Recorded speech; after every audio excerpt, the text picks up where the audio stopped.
Hi, everyone. Welcome to my channel. My name is Anna. This is my story. Today, I want to tell you a story about my summer vacation in Frankfurt, Germany, a trip I'll never forget. I went to Frankfurt in July, right in the middle of summer. It was a great time to travel because the weather was warm, sunny, and perfect for exploring the city on foot. I had a few weeks off from work, and I really wanted to visit somewhere in Europe that I hadn't been to before. After doing some research, I decided on Frankfurt. Why Frankfurt? Well, to be honest, at first I didn't know much about the city. Most people talk about Berlin or Munich when they mention Germany. But as I looked deeper, I discovered that Frankfurt is not only the financial capital of Germany, but also a city with a lot of character. It's a mix of modern skyscrapers and traditional old buildings. I also read that the city is very international, easy to get around, and full of interesting museums, beautiful river views, and local festivals in summer.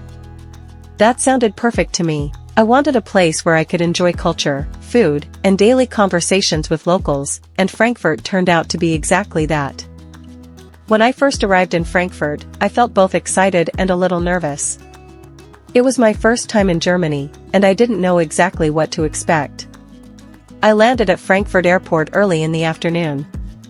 The airport was big but very clean and easy to navigate. As I stepped out of the arrival gate, I remember taking a deep breath and thinking, okay, this is it. My very first impression of the city was how organized and quiet everything seemed. The public transport system was clearly marked, and everyone seemed to know where they were going. I bought a train ticket at a machine, which had an English option, thank goodness, and headed to the city center. On the train, I looked out the window and saw a mix of modern glass buildings and green parks.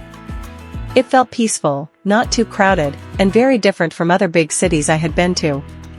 When I got off the train at Hauptwache station, I was right in the heart of Frankfurt. I walked out into the street, and the first thing I noticed was the clean sidewalks, the fresh air, and the calm atmosphere. Even though it was summer and there were tourists, it didn't feel noisy or chaotic. People were walking slowly, sitting in outdoor cafes, and enjoying the sunshine. I remember smiling to myself and thinking, wow, I think I'm going to like this place. Another thing I felt was comfort. Even though I was in a foreign country, there was something very welcoming about Frankfurt. Maybe it was the friendly faces I saw, or maybe it was the mix of old and new around me, old churches standing next to tall office buildings. It gave the city a special charm. I also felt a little bit of curiosity and wonder. I wanted to explore everything right away. The small streets, the shops, the museums, the riverbank. There was a lot to see, but I didn't feel rushed. The city seemed to invite me to slow down and enjoy every moment. So, to sum up, my first feelings when I arrived in Frankfurt were a mix of excitement, comfort, and curiosity. It didn't feel overwhelming like some big cities can. Instead, it felt like a city that was ready to welcome me, a perfect place to start a new adventure. The first place I visited in Frankfurt was Römerberg Square, and honestly, it was the perfect way to start my trip. I had just arrived in the city and checked into my hotel. After a short rest, I walked toward the old town, curious to see what Frankfurt really looked like beyond the airport and the train station. As I entered Römerberg, I was completely amazed. It felt like I had stepped into a postcard. The square is surrounded by beautiful half-timbered houses, painted in warm colors like red, beige, and brown. These buildings looked like they were from a fairy tale. Tall, narrow, with wooden frames and sloped roofs.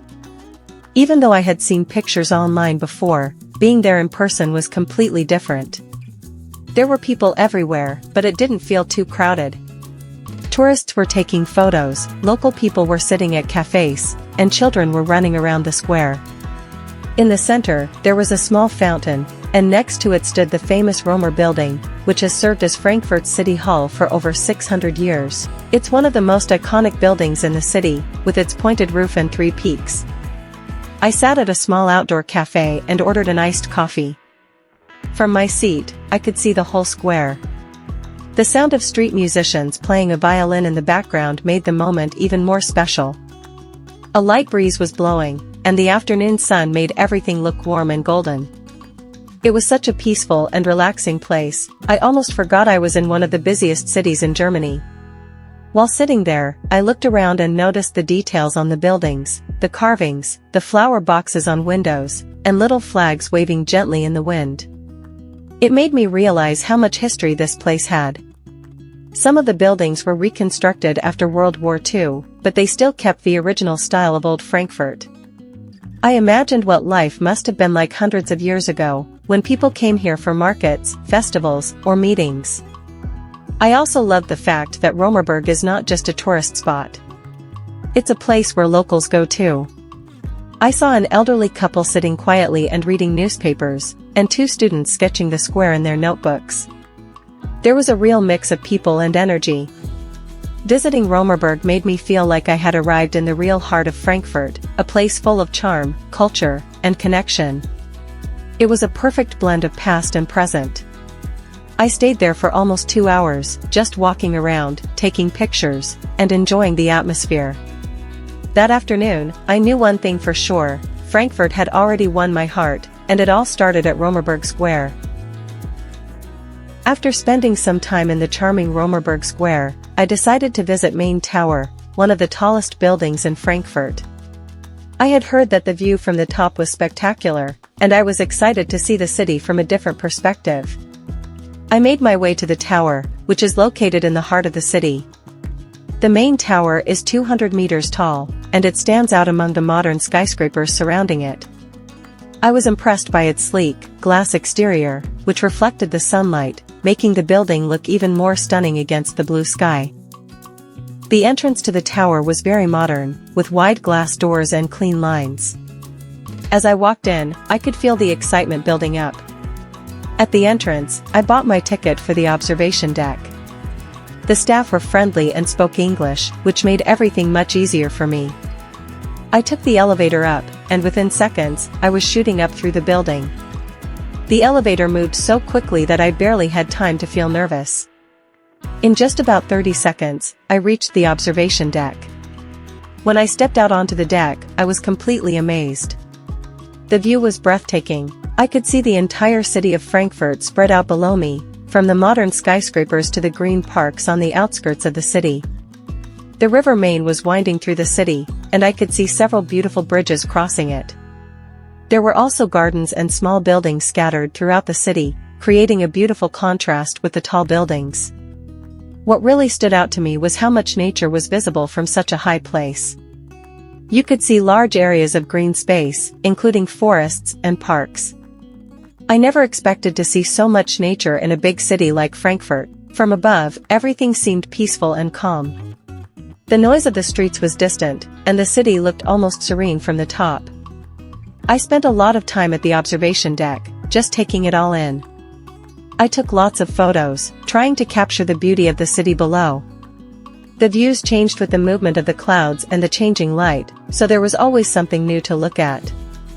I also noticed how many other people were visiting the deck. It seemed like there were people from all over the world, each enjoying the same incredible view. One of the highlights of the visit was being able to see the contrast between the modern city and the older parts of Frankfurt. While the skyline was filled with shiny buildings, you could still spot historic landmarks, such as the Frankfurt Cathedral and the Old Town Square. The mix of old and new made the view even more interesting. I also spent some time sitting at the small cafe located on the observation deck, drinking a cup of coffee while enjoying the view. It was such a relaxing moment. It was amazing to feel so high up, almost like I was on top of the world. After exploring Main Tower and enjoying the incredible view of Frankfurt, I wanted to slow things down and experience something more cultural. That's when I decided to visit Museum Sufer, also known as the Museum Riverbank. It's one of the most famous areas in Frankfurt, especially for people who love art, history, and learning. Museum Sufer is located along the south bank of the main river, and it's home to many different museums, more than 10 in just one area. As I walked along the river, I could already feel that the atmosphere was different. It was quieter, calmer, and full of people sitting on benches, reading books, or simply enjoying the view of the water. The trees gave a lot of shade, and there was a cool breeze coming from the river, which felt great on a summer afternoon. The museum I chose to visit was the Stadel Museum, which is one of the oldest and most important art museums in Germany. The building itself was beautiful, modern on one side, and classical on the other. It was like a symbol of how Frankfurt blends the past and the present. Inside the museum, I was immediately impressed by how well everything was organized. There were clear signs, friendly staff, and even audio guides in English, which helped me understand the artworks better. The museum had paintings, sculptures, and drawings from many time periods, from the Middle Ages to modern art. One of my favorite parts of the museum was the 19th century art section. I saw works by famous painters like Monet, Van Gogh, and Renoir. Seeing these pieces in real life was very different from just looking at them in books or online. I stood in front of Van Gogh's painting for a long time, just taking in the colors and the texture of the brushstrokes. There were also many works by German artists, which helped me learn more about local culture and history. Some paintings showed scenes from daily life in Germany hundreds of years ago. Others were more abstract and emotional, expressing feelings of war, peace, or identity. It was interesting to see how artists used color and shape to tell a story without using any words. What I really liked about the Stadel Museum was that it didn't feel too formal. There were school groups, families, and travelers like me walking around at their own pace. Everyone was welcome. There was even a small cafe inside, where I took a break and enjoyed a cup of tea while looking out at the river through the window. After leaving the museum, I spent more time walking along Museumsufer. I didn't go inside all the museums, but I stopped to look at their buildings and read a bit about each one. Some focused on film, others on architecture, and one even on communication and media. Museumsufer gave me a deeper understanding of German culture and made me feel more connected to the city. It wasn't just about looking at paintings. It was about seeing how art reflects life. It was peaceful, beautiful, and unforgettable, one of the highlights of my trip. After enjoying the beauty and calm of Museumsufer, I wanted to visit one last important place before ending my day, Frankfurt Cathedral, also known as Kaiserdom St. Bartholomew's. I had seen it from the top of Main Tower earlier, standing tall with its red sandstone walls and Gothic architecture. Now, it was time to see it up close. As I walked toward the cathedral, the atmosphere began to change. The streets became quieter, and the sound of the city faded behind me. When I finally stood in front of it, I was amazed. The cathedral is massive, with tall towers and detailed carvings on its walls. It looked old, powerful, and peaceful, like it had seen centuries of history. The main tower of the cathedral is over 90 meters tall. I looked up and felt very small. There were people sitting on the steps outside, taking pictures or simply resting. I walked slowly around the outside, admiring the stonework and the tall stained glass windows. When I entered the cathedral, everything became very still. The air was cool, and the sunlight coming through the stained glass painted soft colors on the stone floor. I stopped walking for a moment just to listen, not to any sounds, but to the silence. It felt special, almost sacred. The inside was even more beautiful than I had imagined. The ceiling was high and arched, the columns were tall and strong, and the whole place felt like it had been built with care and love. I saw candles, old paintings, and golden decorations on the altar.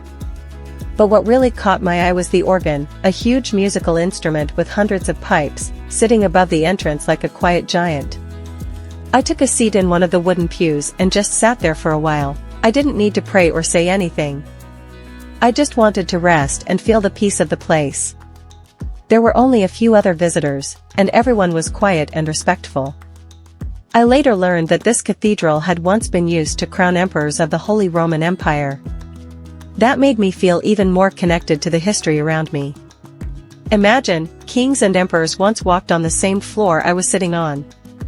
There was also a small chapel off to the side, where people could light candles. I lit one too, just as a way to say thank you for the safe journey and for the beautiful experiences I'd had in Frankfurt. It felt like the right way to end my day. Before I left, I looked back at the altar one last time and smiled.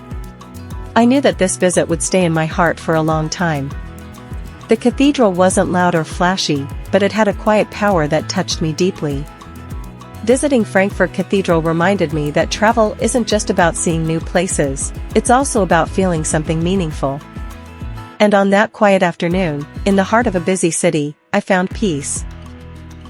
One of my favorite parts of any trip is always the food. And during my time in Frankfurt, I had the chance to try some really interesting and delicious dishes. German food was new to me, so I was very excited to explore the local cuisine. The first thing I tried was something very traditional, the Frankfurter Würstchen, or as we say in English, the Frankfurt sausage. I had it at a small outdoor cafe in Römerberg Square. The sausage was long, thin, and served with mustard and a fresh bread roll. It was simple, but the flavor was strong and smoky. I enjoyed it so much that I ordered it again the next day. Later that evening, I went to a cozy restaurant near the river. The waiter recommended something called Handkäse mit Musik, which means cheese with music. It made me laugh, so I had to try it. It turned out to be a type of sour milk cheese served with chopped onions, vinegar, and oil. It had a strong smell, but I was surprised that it actually tasted good, sour, tangy, and very different from the cheese I usually eat. The music part, I learned, is a joke about the onions causing, well, some digestive sounds afterward. Another local specialty I tried was apple wine, or apple wine. It's a kind of cider that's very popular in Frankfurt. I went to a small tavern where locals drink it in traditional gray ceramic mugs. The taste was more sour than sweet, and I didn't like it at first, but after a few sips, I got used to it. I drank it with a dish called Grünsauce, which means green sauce. It's made with 7 herbs, mixed with yogurt or sour cream, and usually served with boiled eggs and potatoes. It was fresh and cool, perfect for a summer day. Of course, I couldn't leave Germany without trying a pretzel. I bought one at a street stand near the shopping street Zeal. It was warm, soft on the inside, and just a little salty on top. I ate it as a snack while walking around, and honestly, it was one of the best pretzels I've ever had. I also tried some sweet things. One morning, I went to a bakery and had a slice of Bienenstick cake, which means bee sting cake. It was a sponge cake filled with cream and topped with honey and almonds. It was soft, sweet, and perfect with a cup of coffee. What I loved most about eating in Frankfurt was the mix of traditional and modern food. Some restaurants offered dishes from hundreds of years ago, while others served modern German food with international flavors. Every meal was a new experience. Trying local food helped me understand more about German culture. It wasn't just about eating, it was about sharing, learning, and enjoying the moment.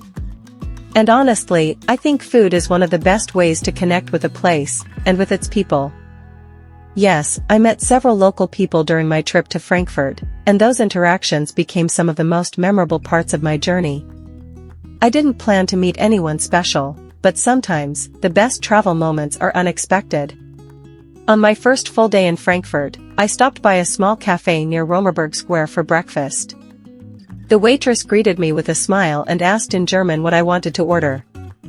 I didn't understand, so I replied in English.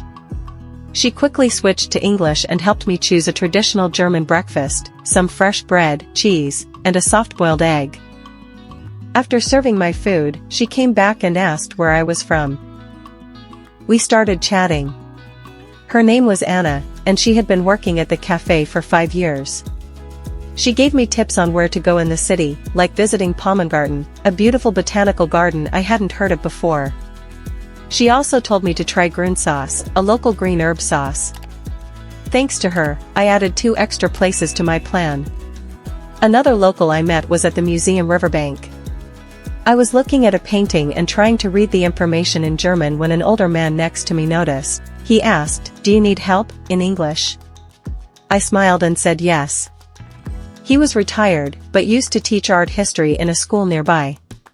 We spent about 10 minutes talking about the painting, and he explained some of the meaning behind it. He was very kind and passionate about art. That short moment helped me understand the artwork better, and also made me feel more connected to the museum experience. One of my favorite interactions happened on the tram. I was trying to figure out which stop to get off at, and I must have looked a bit confused. A young man in a business suit asked if I needed help. I told him I was heading to the main tower.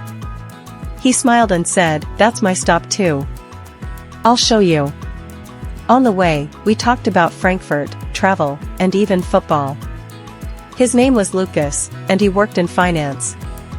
He told me that Frankfurt is busy, but still a good place to live because it's green and peaceful. When we got off the tram, he pointed out a good cafe and wished me a great trip. It was such a kind gesture from a stranger. Meeting these local people reminded me that language is not always a barrier. A smile, a friendly question, or a little help can go a long way. Even short conversations made me feel welcome and made my experience in Frankfurt warmer and more human. Travel isn't just about seeing places, it's about connecting with people. And thanks to these locals, I felt like I got to know the real Frankfurt, not just the tourist version of it. I had a few fun cultural experiences in Frankfurt, and they made my trip more exciting and meaningful. Exploring museums and landmarks was great, but what I enjoyed most were the everyday cultural moments, the ones that made me feel like I was part of the city, not just a tourist. One of the best cultural experiences I had was attending a summer street festival near the main river. I didn't plan to go. I just happened to walk by and saw people dancing, laughing, and eating under colorful lights. There were food stalls selling local snacks, drinks, and international dishes. The smell of grilled sausages, fresh pretzels, and sweet pastries filled the air. Music was playing, and a live band was performing traditional German folk songs mixed with modern pop. People of all ages were dancing, even older couples were swaying to the music. I joined in and tried some simple dance steps. I probably looked silly, but nobody cared. Everyone was just having fun. At the festival, I also tried face painting, which was meant for kids, but a kind woman offered to paint a small German flag on my cheek. I smiled and said yes. It was a fun way to show my tourist spirit. I also met a family who invited me to sit with them and try their homemade apple wine.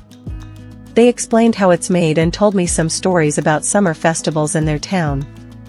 That conversation gave me a deeper understanding of local traditions, and it felt like I was part of something real. Another fun cultural experience was visiting a local market on a Saturday morning. It was full of fresh produce, flowers, cheese, bread, and handmade products. I saw local people buying groceries, chatting with farmers, and enjoying the slow pace of the weekend. I bought a few small items, some local cheese and a jar of honey, and talked to the vendor, who told me he had been selling at that market for over 20 years. It felt good to support local businesses and to see a different side of city life, outside of the tourist areas. One more special moment was when I visited a small bookstore near the university. There was a corner for used English books, and the owner, a sweet elderly lady, helped me pick a German-English storybook to bring home as a souvenir. She even wrote a short message for me on the first page, "Enjoy your time in Germany." It was such a small gesture, but I'll never forget it. These experiences weren't big or fancy, but they made me feel connected to local life. Festivals, markets, conversations, they showed me the culture of Frankfurt not in museums, but in the streets, the people, and the little moments. So yes, I had fun, and meaningful, cultural experiences. And they were some of the best parts of my trip. Every trip has its wonderful moments, but let's be honest, it also comes with a few challenges. My trip to Frankfurt was amazing overall, but of course, I faced some difficulties along the way. Some were small and funny, others were frustrating at the time. But now, when I look back, I see that these challenges helped me learn and grow. The first challenge started even before I arrived. My flight from my home country to Frankfurt was delayed by almost 4 hours. I had planned to arrive in the early afternoon, but because of the delay, I landed in the evening. That meant I had to navigate an unfamiliar airport and find my hotel in the dark. I was tired, hungry, and a little nervous. The signs at Frankfurt Airport were mostly in German, but luckily, there were English translations in smaller print. Still, after a long flight, it was hard to focus. I remember walking in circles for 10 minutes before realizing I was in the wrong terminal. Eventually, I found the train station and bought a ticket into the city center. That brings me to the second challenge, using public transportation. Frankfurt's system is excellent, clean, fast, and punctual, but it was also confusing for a first-timer. I struggled with the ticket machines. They had English options, but the system of zones, train types, and stops was hard to understand. On my first ride, I accidentally bought the wrong ticket and was so anxious when a conductor checked it. Luckily, he was kind and let me go with a warning, but I felt embarrassed. The language barrier was another challenge, especially in less touristy areas. Most young people and workers in restaurants or hotels spoke some English, but not everyone. At one small cafe, I tried to order breakfast, but the menu was all in German. I asked the waitress for help, and she was friendly but spoke very little English. We ended up using Google Translate to communicate. It worked, and I got my food, but I realized how limited I was without even basic German phrases. That experience inspired me to learn a few simple words, like please, thank you, excuse me. Another funny but difficult moment happened while visiting the main tower. I was very excited to go to the top and see the city from above. I reached the elevator, ready with my camera, but I didn't realize that I had to buy the ticket at a kiosk near the entrance, not at the top. I stood in line for 10 minutes, got to the front, and the security guard politely told me I needed to go back outside to get a ticket first. So I had to leave the line, find the machine, and wait again. It wasn't a big problem, but in the hot summer sun, it was a little frustrating. One of the most challenging moments was on my second day, when I got lost in the Sachsenhausen neighborhood. I had just visited the Museumsufer and decided to walk around without a plan. At first, it was fun, the streets were lovely, with trees, cafes, and small shops. But after about 40 minutes, I realized I had no idea where I was. My phone battery was low, and I couldn't use Google Maps. I tried asking for directions, but the first few people I approached didn't understand English. Finally, an older man helped me by pointing toward the nearest tram stop. That experience taught me to always bring a paper map or a portable phone charger when exploring a new city. Another small issue was with food choices. While I enjoyed most of the traditional German dishes, sometimes I had trouble finding lighter meals or vegetarian options. On one afternoon, I walked around for half an hour trying to find something simple like soup or salad. Most places served meat-heavy dishes or fried food, which wasn't what I wanted that day. Eventually, I found a small Turkish restaurant that served delicious lentil soup, and it turned out to be one of my favorite meals of the trip. So even the challenge led to a nice surprise. Also, I had some communication misunderstandings. For example, at a market, I wanted to buy one apple. I said 1 apple, please, but the vendor thought I said a bag of apples, and I ended up with 6. I laughed, paid for all of them, and shared a few with other tourists nearby. It was a funny moment, but it reminded me that even simple things can go wrong when you're in a different language environment. Finally, I'll mention the emotional challenge of traveling alone. Don't get me wrong, I love solo travel. It gives me freedom and independence. But sometimes, especially in the evenings, I felt a little lonely. Watching groups of friends laughing at restaurants or couples walking by the river made me miss home. There were moments I wished I had someone to share the experience with.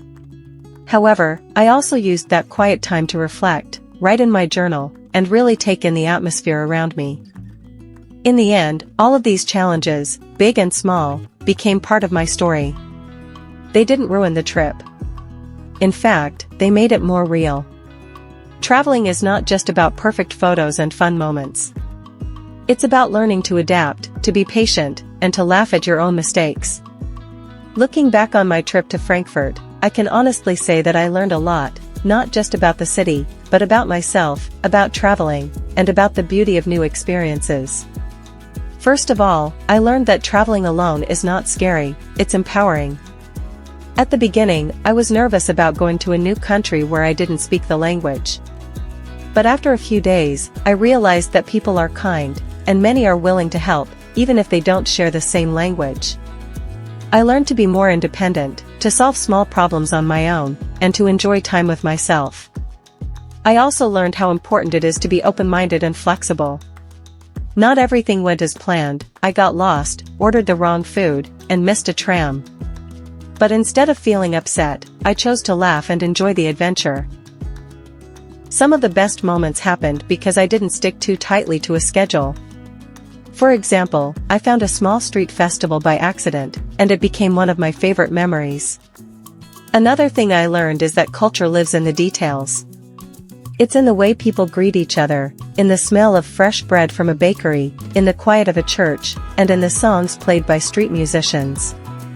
By walking around Frankfurt, eating local food, and talking with local people, I didn't just see Germany, I felt it. It reminded me that learning about another culture is one of the most beautiful parts of travel. I also learned a few German words, like please, thank you, excuse me. Small words, but they made a big difference. They showed respect, and they opened the door to kind smiles and small conversations. And finally, yes, I would go again. Without question. Frankfurt is not as famous as Berlin or Munich, but that's part of what makes it special. It's modern, but peaceful. It's full of history, but also full of life. Next time, I'd like to visit more museums, explore neighborhoods I didn't have time to see, and maybe even take a short train ride to nearby cities like Heidelberg or Mainz.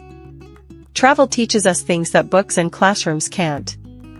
It helps us grow, it connects us with others, and it reminds us how big, and how wonderful, the world truly is. So yes, I would go again. And I hope one day, you will too. Can you share your amazing trip with me? Where did you go, what did you eat, and what did you learn? Let me know in the comments, I'd love to hear your story.